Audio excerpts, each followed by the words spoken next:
Carta do apóstolo Paulo aos Gálatas, capítulo 1, versículos de 1 a 9. Diz assim a palavra do Senhor, palavra da salvação.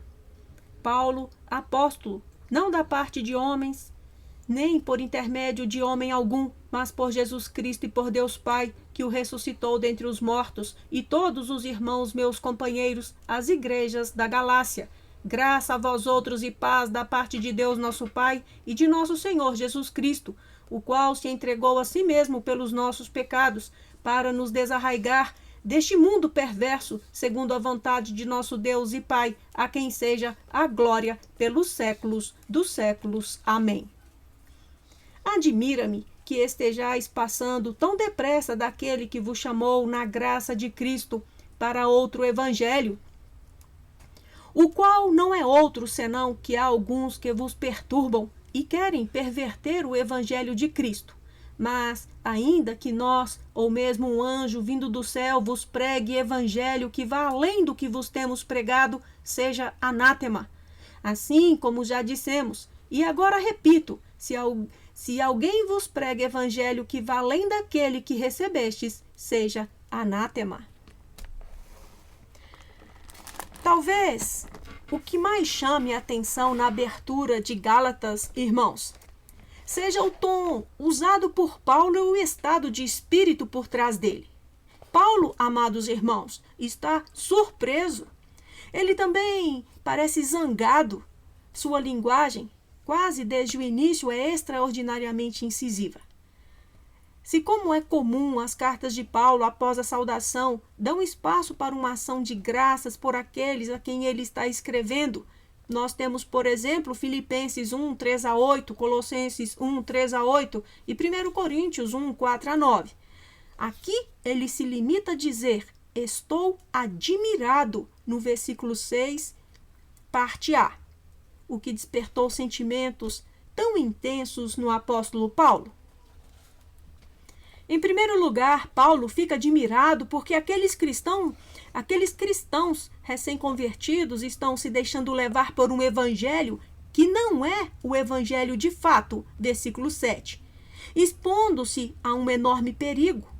Eles estão perturbados, versículo 7, parte B.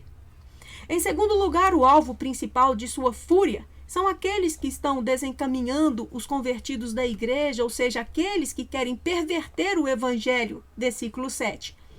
Paulo invoca maldição sobre eles, versículo 9. De uma forma mais secundária, ele também está zangado com os próprios cristãos da Galácia e os adverte de que estão se desviando do que Deus os chamou, como está no versículo 6. Uma acusação grave. Ao percorrermos a carta de Paulo, veremos que seu acesso de raiva na introdução foi causado por um grupo de mestres que vinha ensinando aos cristãos gentios convertidos que eles eram obrigados a cumprir os costumes culturais judaicos da lei mosaica em relação ao que comer, a circuncisão e as demais leis cerimoniais, a fim de agradar a Deus de verdade. Para os Gálatas é provável que isso não parecesse uma diferença radical do que lhe fora ensinado. Com certeza, o ponto central da vida cristã é agradar a Deus. Mas Paulo diz, isso é uma grande rejeição completa de tudo que lhes tenho dito. Ele bate para valer. Mas, se cremos no que Paulo cria sobre o Evangelho, sua atitude nos parece plenamente justificável. Se os Gálatas estão mesmo dando as costas para Deus e abraçando um evangelho que não é de forma alguma o evangelho da situação, que não é o evangelho, a situação é perigosa. A ansiedade e a raiva expressas por Paulo são as mesmas que qualquer pai ou amigo amoroso sentiria se um filho ou colega se desviasse seriamente do caminho. Mas quem é Paulo para escrever a esses cristãos dessa maneira? Um apóstolo? Versículo 1. Um homem enviado com autoridade divina imediata. A palavra grega apóstolos dá ênfase ao fato de ser enviado. A frase, não da parte de homens, nem por meio de homem algum, deixa claro o caráter exclusivo dos primeiros apóstolos. Tampouco aqueles que hoje são chamados ao ministério pelo Espírito Santo recebem o chamado da parte de homens. A razão última de seu ministério é o chamado de Jesus. E a autoridade máxima desse ministério é a palavra de Jesus na Bíblia. Mas eles são designados por meio de homem. O termo grego aqui, dia, significa por ou através, com um diâmetro. Ou seja, embora os ministros recebam seu chamado de Deus, são chamados por intermédio de outros ministros humanos ou por meio da eleição de uma congregação. Paulo reivindica algo mais acerca de si próprio. Diz que não recebeu sua comissão apostólica por meio de ninguém, em absoluto. Nenhum outro apóstolo o comissionou. Ele foi comissionado e ensinado diretamente pelo próprio Jesus ressurreto, como está lá em Atos, capítulo 9, versículo 1 a 19. Em segundo lugar, nos versículos 8 e 9, Paulo diz que foi enviado com uma mensagem divina específica, o Evangelho. Isso quer dizer que seu ensinamento divino serve de padrão para julgar quem é ortodoxo e quem é herege, como ele diz no versículo 9. Se alguém vos pregar um evangelho diferente daquele que já recebestes, seja maldito. Nem mesmo um apóstolo pode mudar a mensagem de Cristo, revisá-la ou acrescentar algo a ela. O que ele diz não é resultado de seu estudo, pesquisa, reflexão e sabedoria. É dado por Deus, sendo tanto intocável quanto imutável. Poderíamos nos perguntar, ainda existem apóstolos hoje? Não no sentido pleno, como foram Paulo e os 12. Na igreja primitiva, outros foram considerados apóstolos das igrejas, por exemplo, 2 Coríntios 9, 3. Barnabé foi enviado para Antioquia e, nesse sentido, era apóstolo, Atos 11, 22. Atos 14, 14. No entanto, embora fossem enviados como missionários, eram comissionados por outros, pelos apóstolos originais ou pelas igrejas, por meio de homem. Barnabé nunca se encontrou com Cristo ressurreto, nunca foi ensinado e educado no Evangelho pelo Cristo presente em corpo, como acontecera com Paulo e os 12. Assim podemos chamar pessoas dotadas de dons incomuns de liderança, seja daquela época, seja de agora, de apóstolos com A minúsculo. Mas Paulo é um apóstolo com A maiúsculo, comissionado pelo próprio Jesus. Os apóstolos com A maiúsculo tinham e têm autoridade absoluta. O que eles escrevem é escritura. Assim, esse apóstolo com A maiúsculo, divinamente designado, lembra aos cristãos da Galácia sua mensagem divina especial, o Evangelho. Na abertura, traça um esboço rápido, ainda que bastante abrangente, da mensagem do Evangelho. Quem somos? Somos impotentes e perdidos. É o que sugere a palavra livrar no versículo 4. Outros fundadores de religiões vieram ensinar não livrar. Jesus foi um grande mestre, mas quando Paulo nos dá essa versão resumida do ministério de Jesus, não faz nenhuma menção disso em absoluto. A pessoa comum das ruas acredita que o cristão é alguém que segue o ensinamento e o exemplo de Cristo. Paulo, no entanto, sugere que isso é impossível. Afinal de contas, não se pode livrar pessoas a menos que estejam perdidas e em condição de impotência. Imagine que você veja uma mulher se afogando. Não será de nenhuma ajuda lhe atirar um manual de natação. Você não lhe lança um ensinamento, você lhe joga uma corda. E Jesus é mais libertador do que mestre, porque é disso que mais necessitamos. Nada do que somos ou fazemos nos salva. A isso os teólogos dão o nome de incapacidade espiritual. O que Jesus fez? Como Jesus nos liberta? Ele se entregou a si mesmo pelos nossos pecados, versículo 4. Temos um sacrifício substitutivo por natureza. A palavra pelos significa em benefício de ou no lugar de. A substituição é o motivo de o evangelho ser tão revolucionário. A morte de Cristo não foi apenas um sacrifício geral, mas um substitutivo. Ele não nos comprou apenas uma segunda chance, entre aspas, né? Dando-nos uma nova oportunidade de endireitar a vida e agir certo com Deus. Ele fez tudo o que precisávamos fazer, mas não conseguimos. Se a morte de Jesus de fato pagou por nossos pecados em nosso lugar, nunca podemos retroceder para a condenação. Por quê? Porque nesse caso, Deus receberia 2 pagamentos pelo mesmo pecado, o que é injusto. Jesus fez tudo o que deveríamos ter feito em nosso lugar, de modo que quando ele se torna nosso Salvador, somos absolutamente libertos da penalidade e da condenação. O que o Pai fez?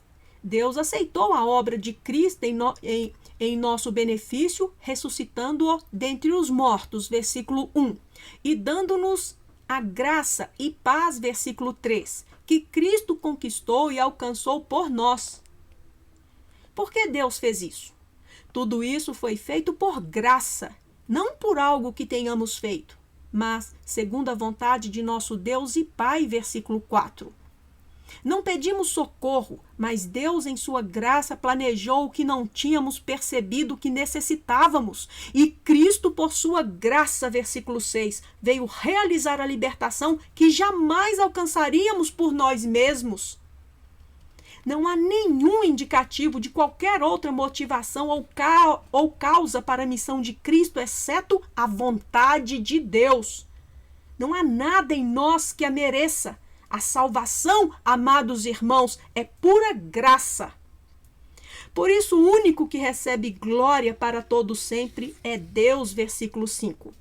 Se tivéssemos contribuído com nossa salvação, se tivéssemos nos libertado, ou se Deus tivesse visto em nós algo que merecesse ser salvo, ou que fosse útil para seus planos, ou ainda, se tivéssemos nos limitado a clamar por libertação, baseado em nosso próprio raciocínio e entendimento, então poderíamos nos congratular pelo papel que desempenhamos para nos salvar. Mas o evangelho bíblico, o evangelho de Paulo, deixa claro que a salvação do início ao fim é obra de Deus. O chamado, o plano, a ação, a obra são todos seus. Assim, é ele que merece toda a glória em todo o tempo. Essa é a verdade humilhante que constitui o cerne do cristianismo. Nós adoramos ser nossos próprios salvadores. Nosso coração adora fabricar glória para si mesmo. Por isso consideramos as mensagens de autossalvação tão atraentes, sejam elas religiosas. Siga essas regras e você ganhará bênçãos eternas. Ou seculares, conquiste essas coisas e experimentará bênçãos agora mesmo. O evangelho chega e vira tudo isso de cabeça para baixo. Você está em posição de tamanha impotência e necessita de uma salvação que não depende de você em absolutamente nada. Em seguida diz, Deus em Jesus oferece uma salvação que lhe concede muito mais do que qualquer salvação falsa que seu coração queira buscar. Paulo nos lembra, amados irmãos, de que no Evangelho somos mais rebaixados e mais exaltados do que poderíamos imaginar. E o único que tem direito de receber toda a glória por isso é o nosso Deus e Pai para todo sempre. Amém. Versículos 4 e 5. O Evangelho bíblico da graça é algo precioso. Era esse evangelho glorioso que os líderes das igrejas da Galácia estavam pervertendo, e era dele que os membros da igreja local haviam se desviado. Isso é importante, irmãos, porque Paulo diz que qualquer mudança no evangelho significa transformá-lo em algo que na realidade não é evangelho. Versículo 7. Por que isso? Porque qualquer mudança no evangelho, por menor que seja, o anula e esvazia. Porque, diz Paulo, os cristãos são chamados pela graça de Cristo, versículo 6. Deus nos chamou, não fomos nós que o chamamos. E Deus nos aceitou de pronto, apesar de não merecermos. Essa é a ordem do evangelho. Deus nos aceita, então o seguimos. Já outros sistemas religiosos propõem a ordem inversa. Temos de dar algo a Deus e então ele nos aceita. Assim, no versículo 7, Paulo diz que qualquer ensinamento que acrescente a manutenção da lei mosaica cerimonial à fé em Cristo perverte o evangelho. Literalmente, a palavra que ele escolhe usar quer dizer reverte. Isso é esclarecedor. Se você acrescentar qualquer coisa a Cristo como um requisito para ser aceito por Deus, se começa a dizer, para ser salvo, preciso da graça de Cristo, mais alguma coisa. Você reverte por completo a ordem do evangelho e o anula e esvazia ele. Qualquer revisão do evangelho o reverte. Por isso, no versículo 6, Paulo diz que os falsos mestres estão apresentando outro evangelho, que logo no versículo 7 ele diz que na realidade não é o evangelho. Isso é claro como água. Não se pode conceber a ideia de outro evangelho. Outro evangelho é nenhum evangelho. Mudar o evangelho, no mínimo que seja, significa perdê-lo tão completamente que o novo ensinamento não tem o direito de ser chamado de evangelho. Martinho Lutero, o reformador do século XVI, resumiu bem essa ideia. Abre aspas. Não há meio termo entre a justificação cristã e a justificação pelas obras. Não existe alternativa à justificação cristã senão a justificação pelas obras. Se você não edificar sua fé sobre a obra de Cristo, deve edificá-la sobre as suas próprias obras. Fecha aspas. O que Paulo combateu em sua época e contra o que Lutero batalhou na dele, testemunhamos também na nossa. Lembre-se, Paulo condena qualquer ensino que não seja baseado no fato de que, primeiro, pecamos demais para contribuir para a nossa salvação. Precisamos de uma libertação completa. Segundo, somos salvos pela fé na obra de Jesus, a graça de Cristo e nada mais. Aqui também estão 3 exemplos de perspectivas atuais que negam uma dessas verdades, ou ambas. Primeiro, em algumas igrejas ensina-se implícita e explicitamente que você é salvo por meio de sua entrega a Cristo somada às crenças e ao comportamento certo. Esse é um erro bem comum nas igrejas evangélicas. As pessoas são desafiadas a entregar sua vida a Jesus ou a convidá-lo a entrar em sua vida. Isso soa muito bíblico, mas ainda assim tende a rejeitar com facilidade o princípio da graça em primeiro lugar. A ideia é de que somos salvos por uma fé vigorosa e pela confiança em Deus, bem como por amá-lo, mas tudo isso acompanhado de uma vida comprometida com Ele. Portanto, as pessoas sentem que devem primeiro gerar um alto nível espiritual de pesar, fome e amor a fim de garantir a presença de Cristo. Em seguida, devem manter tudo isso de alguma forma se pretendem permanecer salvas. Assim, em termos funcionais, ou seja, na realidade prática, 3 igrejas estão ensinando o conceito de que somos salvos devido ao nível da nossa fé. Mas o Evangelho diz que somos salvos por intermédio da nossa fé. A primeira abordagem, na verdade, faz com que nosso desempenho seja o Salvador, e a segunda faz do desempenho de Cristo o Salvador. Não é o nível, mas o objeto da nossa fé que nos salva. Em segundo lugar, em outras igrejas ensina-se que, na verdade, não tem muita importância aquilo em que você crê, desde que seja uma pessoa amorosa e boa. Trata-se de um erro bastante comum nas igrejas liberais. Essa visão ensina que todas as pessoas boas, independentemente da sua religião ou falta dela, encontrarão a Deus. Embora a ideia pareça revelar uma mente muito aberta, de fato ela é intolerante para com a graça em 2 sentidos. Primeiro, ensina que as boas obras são suficientes para se achegar a Deus. Para se chegar a Deus. Se todas as pessoas boas podem conhecer a Deus, então a morte de Jesus não era necessária, basta a virtude. O problema é que isso quer dizer que pessoas más não têm esperança nenhuma, contradizendo o Evangelho que convida tanto maus quanto bons ao banquete divino, Mateus 22:10. Se você afirma que as pessoas são salvas por serem boas, então só os bons podem se achegar ao banquete de Deus. a oferta do evangelho torna-se exclusiva, não inclusiva. Segundo, encoraja as pessoas a pensar que, se forem tolerantes e abertas, agradarão a Deus. Elas não precisam de graça, podem conseguir a vida eterna por si mesmas. Assim, a glória para o todo sempre, versículo 5, é transferida para eles por serem boas o suficiente para o céu. Todavia, o evangelho desafia as pessoas a verem seu pecado radical.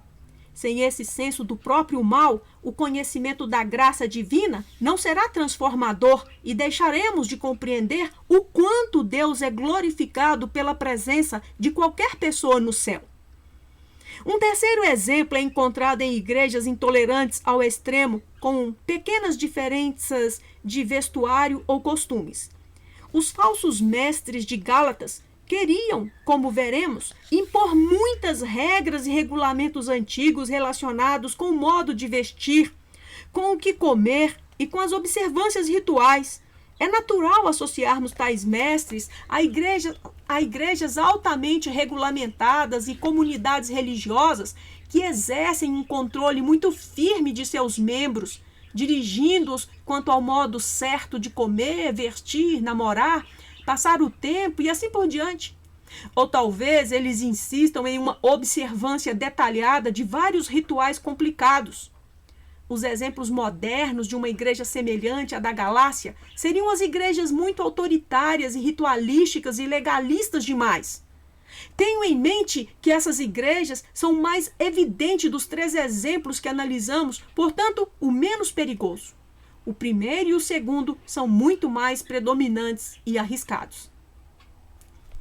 Já que o único evangelho verdadeiro é tão fundamental e é revertido com tanta frequência e facilidade, isso desperta em nós uma pergunta inquietante. Como assegurar que o evangelho em que nós cremos é de fato verdadeiro? Como sabemos não se tratar apenas de um evangelho que sentimos ser verdadeiro, ou que nos é dito ser verdadeiro, ou que pensamos ser verdadeiro, ou que nos parece verdadeiro, e sim do evangelho real, objetivo e, portanto, capaz de salvar verdadeiramente e eternamente? Paulo utiliza, com a linguagem mais vigorosa possível, um prumo para julgar todas as afirmações de verdade, sejam elas externas, de mestres, escritores, pensadores, pregadores, ou internas, sentimentos, sensações, experiências. Esse padrão é o evangelho que ele, junto com os outros apóstolos, com A maiúsculo, receberam de Cristo e ensinaram, o qual é encontrado nessa carta e em todo o restante da Bíblia. Ainda que nós, ou um anjo, vos pregue um evangelho diferente, seja maldito, versículo 8. Aqui está o padrão para julgar autoridades externas, tais como mestres humanos ou líderes institucionais humanos, ou mesmo oficiais ordenados em uma hierarquia eclesiástica.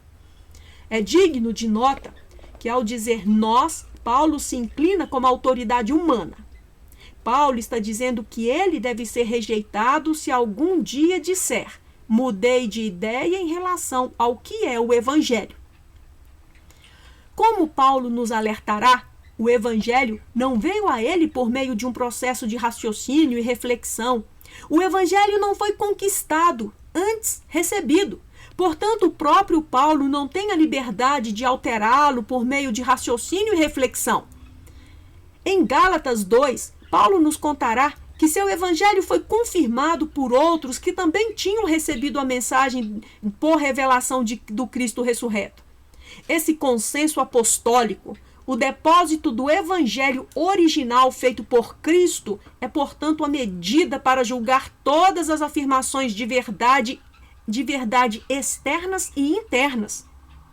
E isso, irmãos, é muito importante. Paulo está dizendo no versículo 8 que até sua autoridade apostólica deriva da autoridade do evangelho, não o contrário. Ele diz aos Gálatas para avaliarem e julgarem tanto o seu apostolado quanto o seu ensino à luz do evangelho bíblico. A Bíblia julga a igreja. A igreja não julga a Bíblia. A Bíblia é que cria e fundamenta a igreja. A igreja não cria nem fundamenta a Bíblia. A igreja e sua hierarquia devem ser avaliadas pelo crente à luz do evangelho bíblico, considerando-o o padrão ou prumo para julgar todas as afirmações de verdade.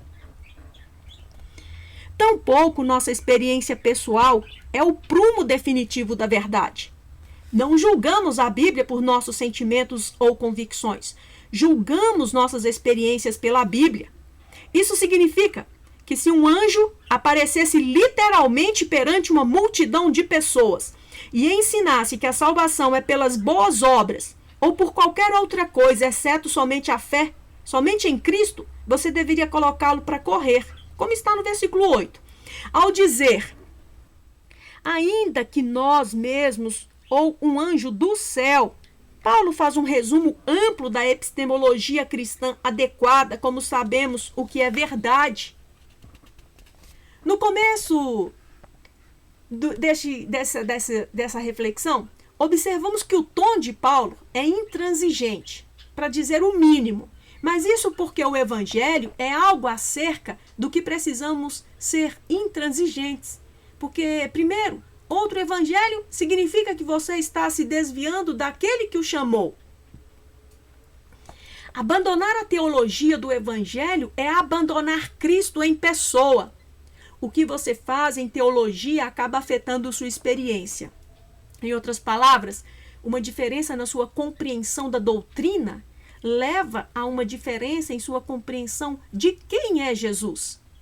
E significa que é questionável se de fato você o conhece. Segundo, outro evangelho não é de fato evangelho, versículo 7.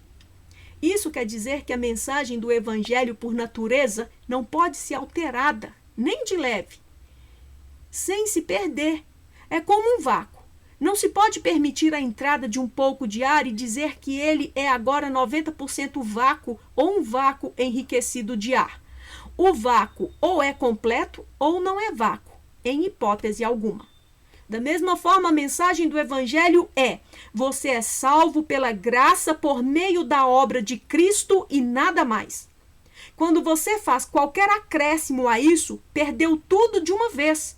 No momento em que revisa o evangelho, você o reverte. Terceiro, outro evangelho produz maldição, versículo 8 e 9. Mais adiante, Paulo diz que evangelhos diferentes trazem consigo uma maldição. Isso quer dizer, em última análise, que alterar o evangelho é brincar com a vida e a morte eterna. Isso significa também, em sentido muito prático, que medo, ansiedade, culpa, o sentimento da condenação e maldição sempre estarão atrelados a diferentes evangelhos, mesmo nesta vida. Até os cristãos experimentam às vezes um senso de condenação.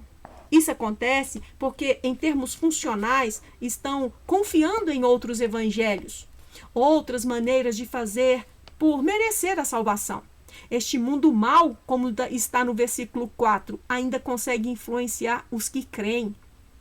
Agora, conseguimos enxergar por que Paulo adota uma linguagem tão intensa e severa.